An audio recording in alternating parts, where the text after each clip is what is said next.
Okay, welcome to lab 2. We are going to be talking about genetics in this lab, and I know it's a lot of heavy material for this lab, so watch this lab video, and then when we meet together next week, I'll go over any questions and we'll practice some of this stuff together. There are some videos embedded into this PowerPoint.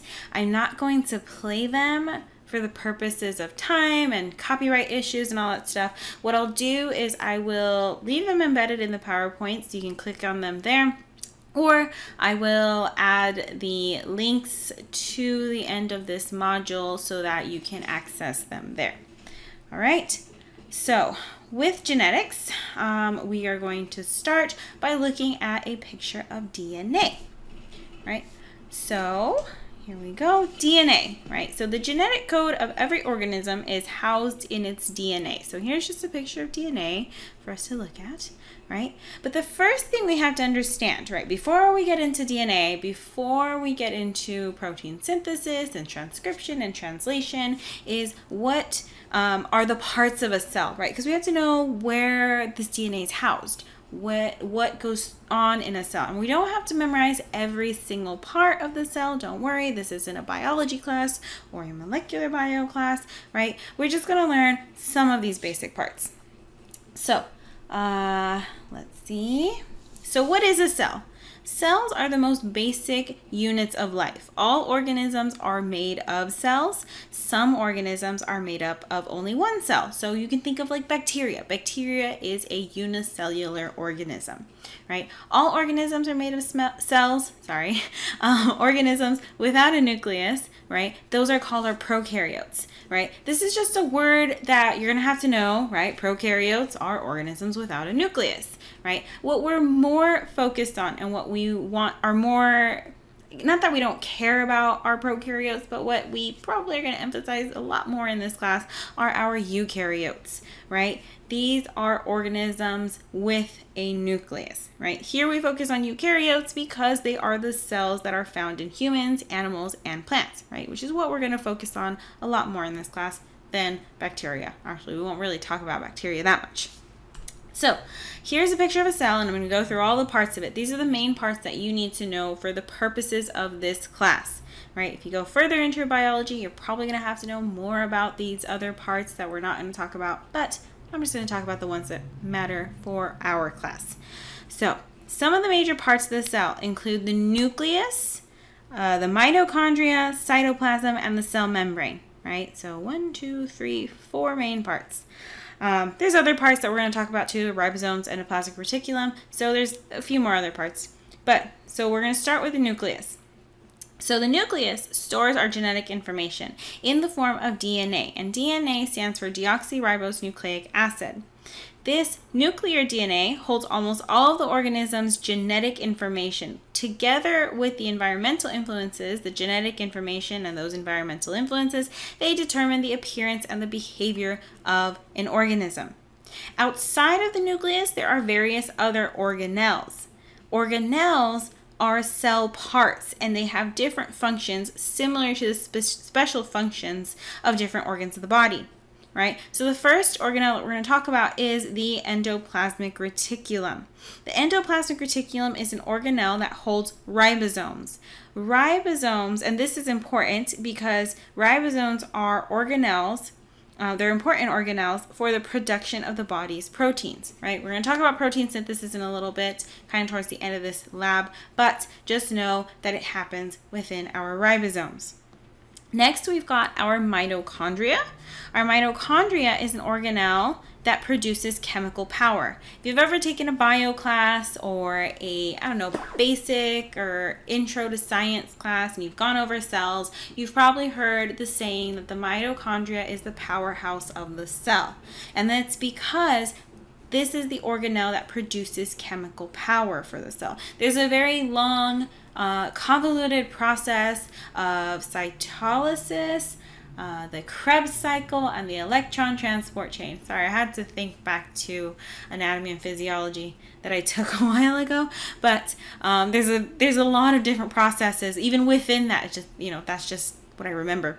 But the mitochondria, right, is in charge of making that or producing that chemical power for the cell. What it does is the mitochondria will take in nutrients, turn them into energy for the cell, and that then helps power the rest of the cell and all the functions that it needs. Mitochondria have their own DNA. It's separate from the DNA that we find inside of the cell nucleus. This DNA is called mitochondrial DNA.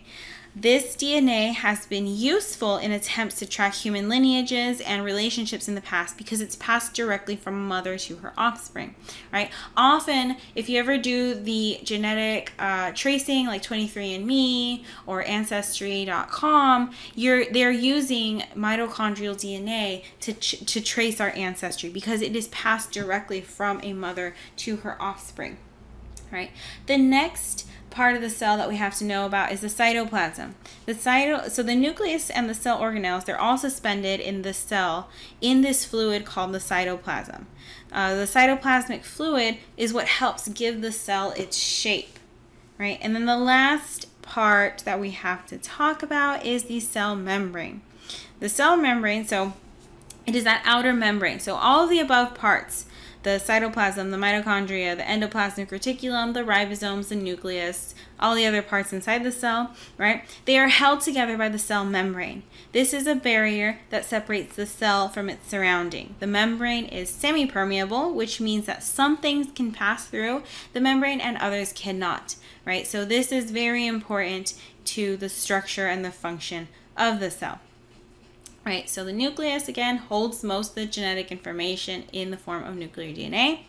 The mitochondria converts nutrients into energy for the cell. They have their own DNA called mitochondrial DNA, right? There is various cell parts suspended in the fluid called the cytoplasm, and then the endoplasmic reticulum is an organelle near the nucleus. You've got ribosomes along the surface of the endoplasmic reticulum, specifically the rough ER.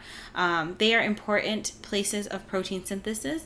And then the cell membrane is what houses everything inside, right? It's a barrier that separates the cell from its surroundings. Some things can pass through and other things cannot. So looking at the nucleus and the nuclear DNA, right, we've got the genetic code, right? The DNA is found inside the cell nucleus. The DNA found inside the cell nucleus is the genetic information or the blueprint for the organism. DNA is a chemical that is organized into chromosomes in the nucleus. These chromosomes are like long threads. A chromosome usually occurs as a single fiber called a chromatid. But chromatids can duplicate, and they will occur in pairs when a cell is about to divide. Chromosomes have an area that we'll see here that is contracted or pinched, and this is called the centromere, right? So here we've got our sister chromatids, and you've got this pinched area of the chromosome called the centromere. The centromeres can be located towards the end of the chromatid or in the middle, and it depends on the chromosome that we're looking at. This variation makes the centromere position a useful tool for when we're identifying chromosomes. Different species have different numbers of chromosomes, but the number of chromosomes found in an organism is not an indicator of how complex an organism is, right? We know that we as humans have 46 chromosomes, right? There's 23 pairs for a total of 46 chromosomes. Chimpanzees have 48, and turkeys have 82. None of these organisms is more or less complex than the others, right? So the number of chromosomes does not indicate complexity of an organism, right? So with our chromosome, you have different types, right? There are two types of chromosomes. You have your autosomes and your sex chromosomes. Autosomes, or our non-sex chromosomes, they exist in homologous pairs. Homologous pairs are sets of matching chromosomes with similar types of genetic information, similar lengths, and similar centromere positions. In our sexually reproducing organisms, each homologous pair has one chromosome from each of the organism's parents. Sex chromosomes are a little different. The X chromosome is larger and has genetic information important to both females and males, such as genes that allow for color vision, right? The Y chromosome is smaller and has genetic information that codes primarily for traits related to maleness, right? Most people have 2 sex chromosomes, 1 from each parent, right? These chromosomes, though, are not truly homologous like our autosomes, right? The 2 different sex chromosomes will determine that biological sex. So they're not matching pairs of each other, right? Generally, organisms with 2 X chromosomes are female, and organisms with 1 X chromosome from the mother's egg and 1 Y chromosome from the father's sperm are male. Only males have a Y chromosome, and this means that the father's genetic information, not the mother's, is responsible for determining the biological sex of offspring. So if you think back into history or different cultures, that it is often the belief that females were the ones who were in charge of determining sex of the baby, and so oftentimes when a couple would have too many daughters, they would blame the woman for providing the sex of the baby. In reality, right, it's the fault, not the fault, but it is the male who determines the sex of a child. So, only the inheritance of a father's Y chromosome can result in a male offspring. So this is very interesting when we consider that many cultures in the past and even today still, women are held responsible for the successful production of male heirs. So that's just how we can see culture kind of bleeding into biological anthropology, or at least biological anthropology bleeding into culture. So next we've got DNA structure. The DNA is in a double helix shape, so it's similar to a twisting ladder. The sides of the ladder are formed by phosphates and sugars, while the rungs are made up of nitrogenous bases. Each set of linked phosphate, sugar, and nitrogenous base molecules is called a nucleotide. The nucleotides on the 2 sides of the helix are held together by bonds between the nitrogen bases, and there are 4 possible bases in DNA, right? And I emphasize the D in DNA because we're going to talk about RNA, and there's a slight difference when it comes to RNA.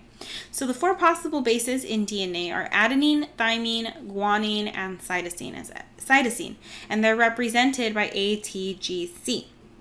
These bases form complementary pairs. So what this means is that they only pair with another specific one. So adenine and thymine will always bond together. So if I give you an adenine, you're going to give me a thymine. If I give you a thymine, you're going to give me an adenine. And then when you've got guanine, you'll only have cytosine, right? So guanine and cytosine always bond together. If I give you a guanine, you're going to give me a cytosine. If I give you a cytosine, you're going to give me a guanine, right? So those are very, very important when we're looking at DNA replication. So here is the cell, right? You're looking at the nucleus. Inside the nucleus, you've got chromosomes, and you've all twisted up into, chromosomes are twisted up DNA, right? So next we're going to look at genes and alleles, right? So sections of DNA that code for particular traits, these are called genes. Each gene has an alternate version, and those alternate versions are called alleles. For each trait, there are multiple alleles, or gene variation. Often, there are even multiple genes for a trait, which multiplies then the number of alleles and variation. Right? The genes for each trait, are arranged as part of larger sequences of genes for many traits. These gene sequences are also interpreted with long sections of nucleotides that do not code for traits, but instead will act as punctuation marks that will separate genes from one another. They will also act as regulators that can then turn on and turn off nearby genes. Altogether, the long strands of twisting genes and other nucleotides will make up chromosomes. Chromosomes will hold the genetic code that determines how our bodies look and function. So the chromosomes act in particular ways during cell division to make sure that the right amount of genetic information is passed on to the replicated cells. Right? Before we get into DNA replication, we've got to talk about karyotypes. Right? A karyotype, right, is this picture, right? So an individual or species chromosomal makeup is often represented in these karyotypes. So karyotypes, again, are pictures of the chromosomes numbered and laid out in their homologous pairs. The karyotypes are produced by staining our chromosomes so that some of the bases, like adenine and thymine, will show up as different colors than other bases, like guanine and cytosine. The chromosomes are then matched to their homologous partners based on similarities in size, centromere location, and their dye location.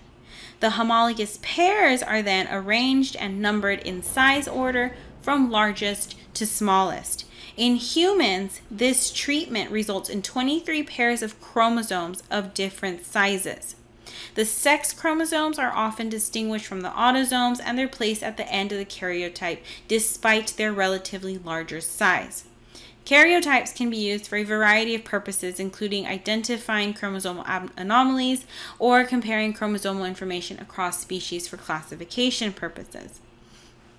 So here's a picture of a human karyotype, and I have it blocked out so that you can try and guess what gender this individual might have been.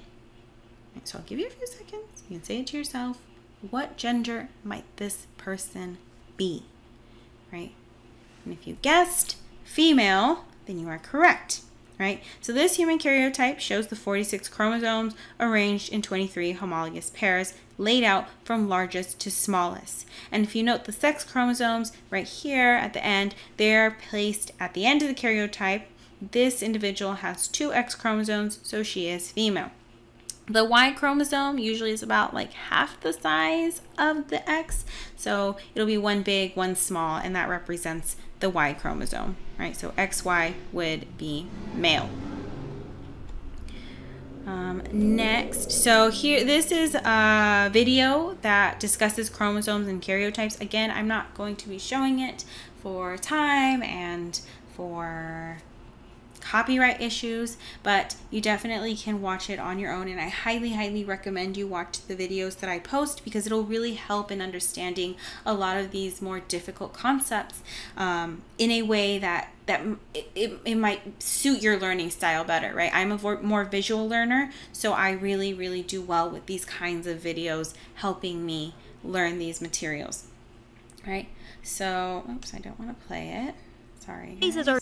Are generally not when you do atypical. There we go. So now we're going to get into DNA replication, right? And so DNA replication is the process that allows for the duplication of genetic information. It is the important first step in the cell division process. During DNA replication, a strand of DNA is copied, resulting in 2 identical strands where there was previously 1. The DNA process is very simple. The DNA strand is unzipped by an enzyme when replication needs to occur. The bonds that hold the 2 sides of the DNA ladder together will weaken and allow the 2 sides to separate. This exposes the nitrogen bases that were previously bonded together. What happens next is that you've got these exposed nitrogenous bases. They're going to need to pair with the nitrogenous base. So the free-floating nucleotides in the cells, these are sets of phosphates, sugars, and nitrogen bases again, they will line up with the exposed sides of the DNA strand, right? The nucleotides will bond with the nitrogen bases on the strand, and what you now get is a two-sided strand of DNA, right? And you'll have it happening on both sides. So where you had 1 strand of DNA, now you've got 2 strands of DNA. Because all of the bases in a sequence of DNA will follow strict pairing rules, one side of DNA can act as a blueprint for a complete strand. So each base on a side of a DNA can determine which free-floating nucleotide is bonded to it. So here's a picture of how it works, right? So the DNA will unzip and separate the two sides of the DNA strand. Next, you've got free-floating nucleotides bonding with the exposed nitrogenous bases. This bonding follows the pairing rules with adenine and thymine bonding together and cytosine and guanine bonding together, right? Here you see, and you get CTAT, right? CTAT, C bonds to G, T to A to T, T to A, right? Same thing on the other side. You had GATA on the original strand, and then the C will bond to the G, the T to the A to the T, and the T to the A again. When all of the nitrogen bases of the parent strands are paired with the formerly free-floating nucleotides, replication is complete. There are now 2 complete DNA molecules, each consisting of 1 parent strand and 1 new strand. So that's DNA replication. So now what happens, right? What happens when you have replicated your DNA? Now you go through cell division. So cell division, humans have 2 types of cells, somatic cells and gametes. Somatic cells are body cells, right? They're called body cells because they are the cells that make up our different body parts. Your hair, your organs, your bone, your fat, all of that. Those are somatic cells, right? Cell division here is done through a process of mitosis, right? The second type of cells are gametes, right? Gametes are called sex cells because they are the cells involved in sexual reproduction. Males have sperm, females have ova. New cells are produced through a process of cell division called meiosis, right? So again, mitosis in our somatic cells, meiosis in our gametes. Right? In humans, mitosis, right, so we're thinking somatic cells, begins with the 46 single chromatid chromosomes in the somatic cell. So here we're going to look at mitosis. Right? You have chromatin, right? Our DNA is all unorganized in the nucleus, and then it will begin to organize when it's going through DNA replication. So then you've got 46 chromosomes here. The chromosomes will duplicate again via that DNA replication to form the double chromatid chromosomes. These chromosomes then align in the middle of the cell in a single file, right? This is kind of what's going on here. Then the chromosomes will split in half at their centromeres, and each chromatid goes to the different sides of the cell, right? So here, as the cell divides, the DNA separates. One complete complement of DNA goes to one new cell, and the other full complement goes to the second new cell. Then the cell will pinch in the middle, leaving 2 cells that each have a complete set of 46 single chromatid chromosomes. So you start with 1 cell and you end up with 2 daughter cells. Both are exact replicas of the original cell. The process of mitosis creates new somatic cells, new body cells. This allows for growth and repair of the damaged tissue in our body, right? So our nails growing, our skin, if you got a cut, right? If you've got internal damage, right? It'll repair that. It also allows for growth, right? So as we grow, our bone tissue, things like that, right? It's going through mitosis.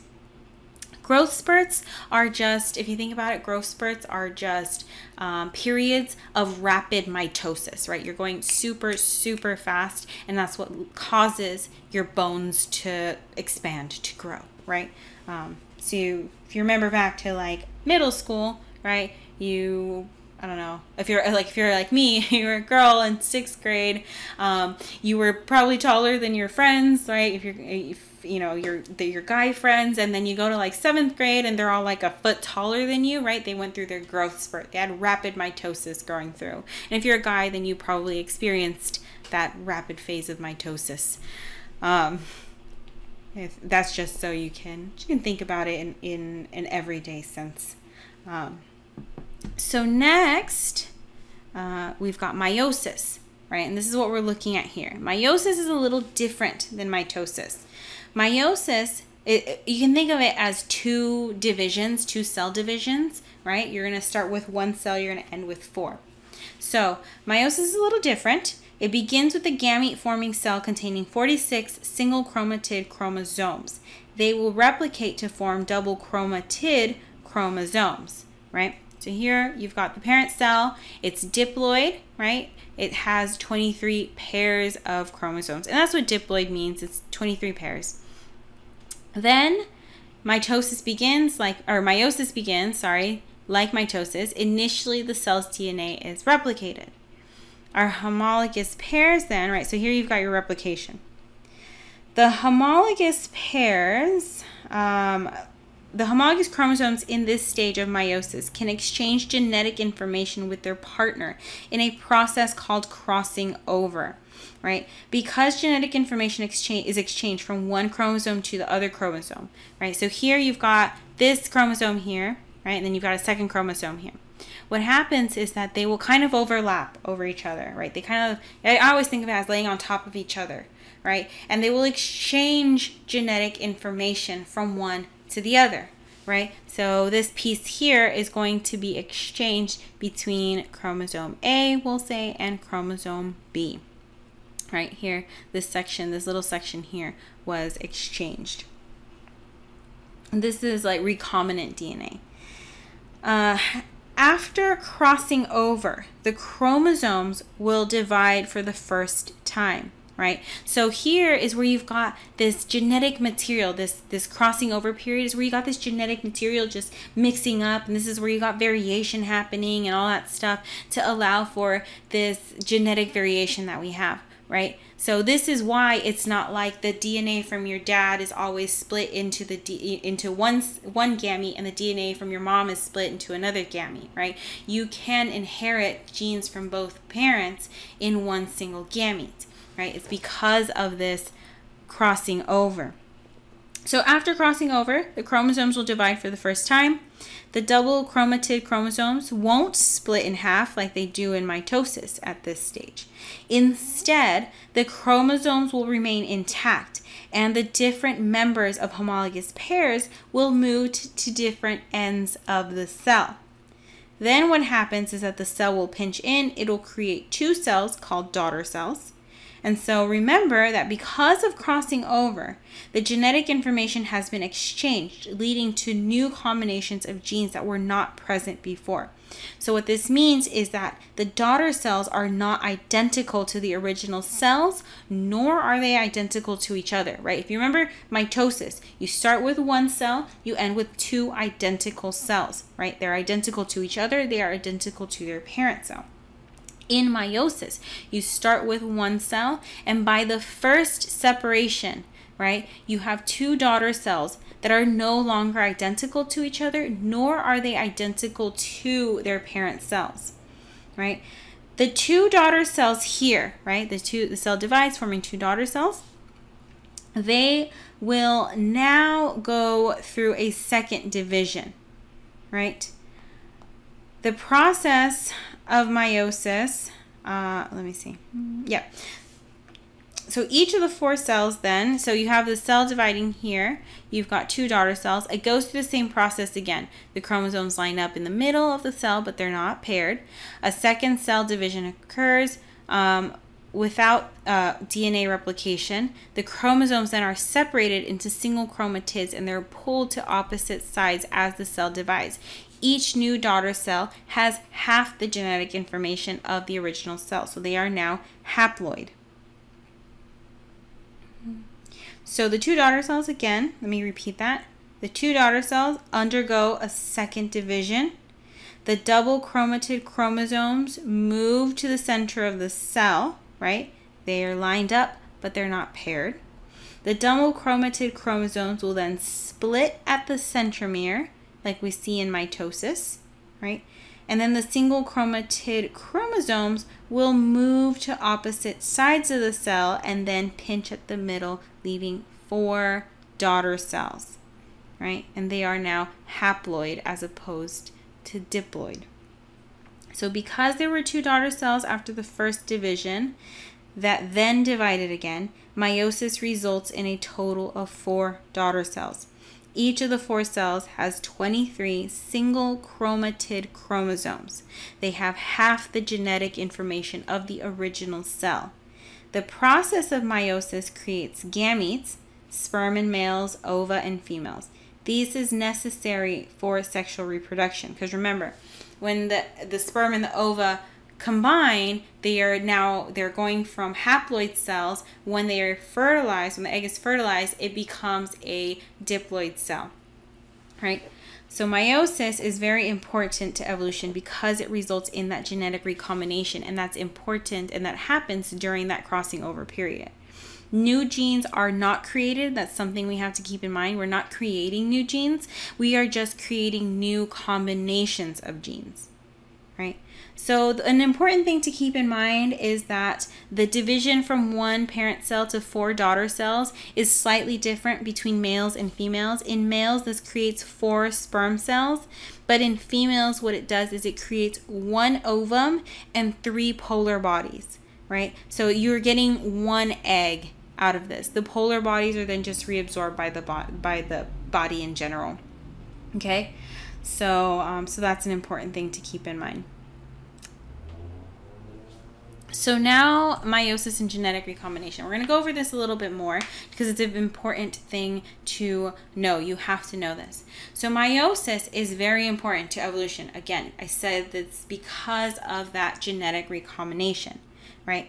Again, it's not that we're creating new genes. We are just mixing up those genes, right? The existing genes are mixed up into these new combinations.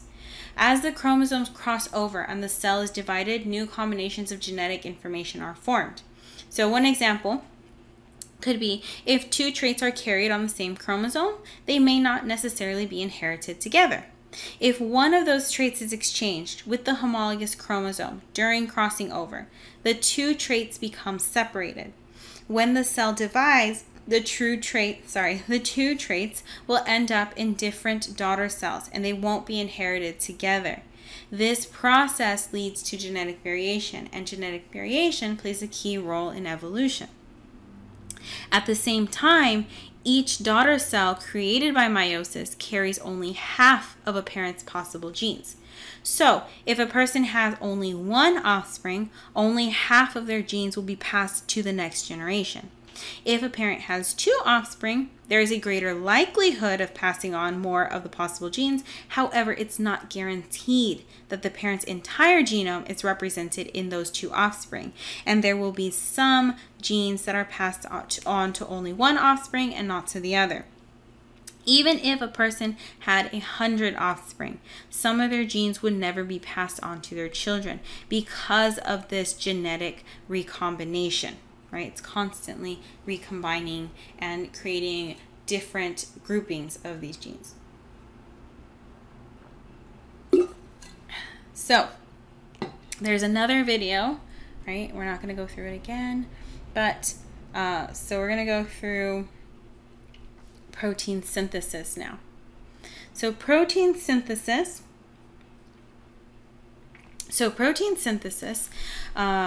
is, we know that DNA is the template for proteins in our body, right? Proteins are chemicals that form and regulate tissues in the body, and they are the physical expression of our genetic code. Proteins themselves are made up of amino acids that are reproduced by the body or obtained through certain foods. The number and combination of amino acids in a protein determine the kind of protein that it is. The amino acids that are produced in the body are defined by the DNA sequence. So a sequence of DNA will code for a specific sequence of amino acids, which then determines a protein. This process is called protein synthesis. And we're going to go through protein synthesis, right? It has 2 primary steps: transcription and translation. So I'm going to go through both of them, and I'm going to give you examples, right? So transcription. Transcription is the nuclear DNA. So let's go back a little bit. Nuclear DNA cannot leave the nucleus, right? It is stuck in the nucleus, it never leaves. So the DNA has to be transcribed to another form that can leave the nucleus and code for proteins elsewhere. So transcription is basically a copying process. It begins very similar to DNA replication. So I'm going to go through this and it's going to sound very similar to DNA replication because it is very similar. So the first thing that happens is that the DNA strand unzips and it exposes the two sides of the strand, attracting the free-floating nucleotides, exactly the same as protein synthesis, as DNA replication. However, this is where we get a change, right? They are not DNA nucleotides that will be attracted. Instead, we are getting RNA, ribonucleic acid nucleotides. Those will be attracted, right? So RNA is similar to DNA, except that its sugar is slightly different, and one of its nucleotide bases is different. So instead of thymine, we have uracil. So adenine will pair, or it's complementary base pair. Instead of thymine, right, it will pair with uracil. So A to U, and that is the only difference. Adenine to uracil, and you still have cytosine to guanine. So uracil will bond with adenine in RNA, just as thymine bonded to adenine in DNA. So then you've got the exposed bases on each side of the template strand, right? So the exposed bases on the template strand of the unzipped DNA strand will bond with the appropriate free-floating RNA nucleotides, forming a strand of RNA called messenger RNA. And it only goes on one side of the DNA strand. We're not getting it on both sides like we did in DNA replication, right? It's just going on one side. So what happens is they'll pair up and they will form a strand of RNA, right? Messenger RNA. The mRNA will separate from the DNA and then will move outside the nucleus to the cell cytoplasm. The original DNA strand will stay inside the nucleus and will zip right back up, right? Like nothing happened. So that's transcription. Again, transcription is the DNA strand will unzip, exposing the two sides of the DNA. Then you'll have, I think it's an enzyme, I can't remember, but it'll come along and it'll start reading the DNA and the messenger RNA will start pairing up, right? So free-floating nucleotides will just come along and they'll start attaching to the exposed strand of DNA, and now you'll get a strand of messenger RNA. That messenger RNA will detach, leave the nucleus into the cytoplasm, and then the DNA will close right back up. So that is transcription. Then you've got translation. So translation is, during translation, the RNA is translated, it is interpreted to form a sequence of amino acids that forms a specific protein. In the cytoplasm, the mRNA will attach to a ribosome, and which is the organelles where protein synthesis occurs. Inside the cytoplasm, there's another form of RNA called transfer RNA. Each tRNA molecule will contain a triplet of bases called anticodons. These are free-floating. So these free-floating tRNA molecules will seek out the complementary mRNA triplets called codons. Again, you've got the basic rules of base pairing applying. So each mRNA codon is a series of 3 bases that will match only the appropriate series of bases in the complementary tRNA anticodon. Each tRNA molecule will carry a specific amino acid corresponding to its anticodon. The series of mRNA codons then are read in order, and as each is read, the tRNA with the appropriate anticodon and the amino acid are brought over. So an mRNA codon with an AGU will match with the tRNA codon of UCA, right? And then the tRNA codon will hold on to that it'll be holding on to that amino acid, and it'll just kind of deposit it there, and it'll link to the next one. So these amino acids then link together in long chains to make proteins. So I'm going to go over this really quick again with images because it'll probably make more sense than me just talking about it. So transcription, this occurs again in the nucleus. It involves the creation of the mRNA from the strand of DNA. After the mRNA strand is completed, it will leave the nucleus and go to the ribosome in the cytoplasm. Translation then occurs. right? So translation takes place at the ribosome. A protein is formed as the mRNA is read and the appropriate amino acids are linked together. So here, again, transcription in the nucleus. DNA will unzip, right? The mRNA free-floating nucleotides will come and they'll make the mRNA strand. The completed mRNA strand will detach. Once the transcription is completed, the DNA will close back up and the mRNA strand will leave the nucleus, go to a ribosome on their endoplasmic reticulum, and then complete protein synthesis. Now, translation at the ribosome. Translation begins as the mRNA binds to a ribosome. In effect, the message carried by the mRNA is translated by the ribosome. So the ribosome will read the mRNA, the three nitrogen so it'll read the mRNA 3 nitrogenous bases at a time, right? It'll go in triplets. When a codon matches the transfer RNA, the tRNA, that transfer RNA is anticodon.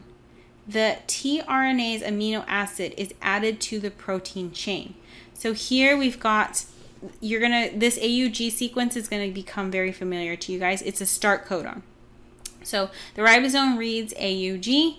It knows to bring over it calls a tRNA code, a tRNA with the UAC anticodon is called over, and attached to it is a methionine, right? That's the amino acid. It'll be kind of, I guess you can say, dumped there for lack of a better word, right? So then it'll read, the ribosome will then shift this over and read the next triplet, which is an AGU. Right? AGU will be read by the ribosome. The tRNA with the anticodon of UCA will be brought over. UCA codes for serine, right? It'll then link to methionine, and now you've got a amino acid chain. Then it'll keep going. So you've got lysine, you've got tyrosine, leucine. You wouldn't get another methionine. They just kind of throw it in here because that's a start codon. But you just get this link of it, right? Until you reach a stop codon. A stop codon is reached, then it'll indicate that the protein's complete. The mRNA leaves the ribosome and the protein is released, right? There are 3 stop codons, and for sake of ease and facilitating this, you could memorize them. They're very easy. There's a way that I memorize them. It's a trick I learned from my physiology instructor. They are UAG, UGA. UAG.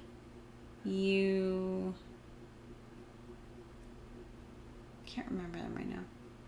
So he goes with the story. So he thinks of a relationship and the 3 phases of a relationship. All right. So now I remember. So each relationship starts out and you think of the other person and you think you are awesome. So UAA.